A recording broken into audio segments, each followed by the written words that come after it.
আজ 12 জানুয়ারি। শোবিজের জগতে প্রতিদিনই ঘটে এমন কিছু যার চিরস্থায়ী ছাপ থেকে যায় সিনেমা ও সঙ্গীতের ইতিহাসে। দেখে নেওয়া যাক আজকের দিনটি রেখে যাওয়া কিছু স্মরণীয় মুহূর্ত। সঙ্গীতের ইতিহাসে 1961 সালের এই দিনে জনি টিলেটসনের পোয়েট্রি ইন মোশন গানটি জায়গা করে নেয় ইউকে সিঙ্গেল চার্টের শীর্ষে। 1985 সালের 12 জানুয়ারি বিলবোর্ড নাম্বার 1-এ ছিল ম্যাডোনার লাইক এ ভার্জিন গানটি। 1999-এ মুক্তি পায় ব্রিটনি স্পিয়ার্সের ব্যান্ডেলো debut album baby one more time, যা ব্যাপক জনপ্রিয়তা অর্জন করে টিন পপ হিসেবে। এছাড়াও 2023 সালের 12 জানুয়ারি মাইলি সাইরাসের ফ্লাওয়ার্স গানটি মুক্তির পরই দ্রুত ছড়িয়ে পড়ে বিশ্বব্যাপী, নতুন রেকর্ডও গড়ে স্ট্রিমিংয়ে।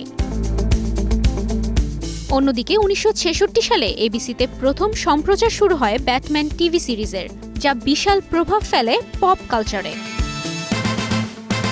2023 সালের এই দিনেই মারা যান জনপ্রিয় মার্কিন গায়িকা লিসা মেরি প্রিসলি। 2005 সালের আজকের দিনেই মারা যান বলিউডের অন্যতম প্রভাবশালী অভিনেতা অমরিশ পুরী।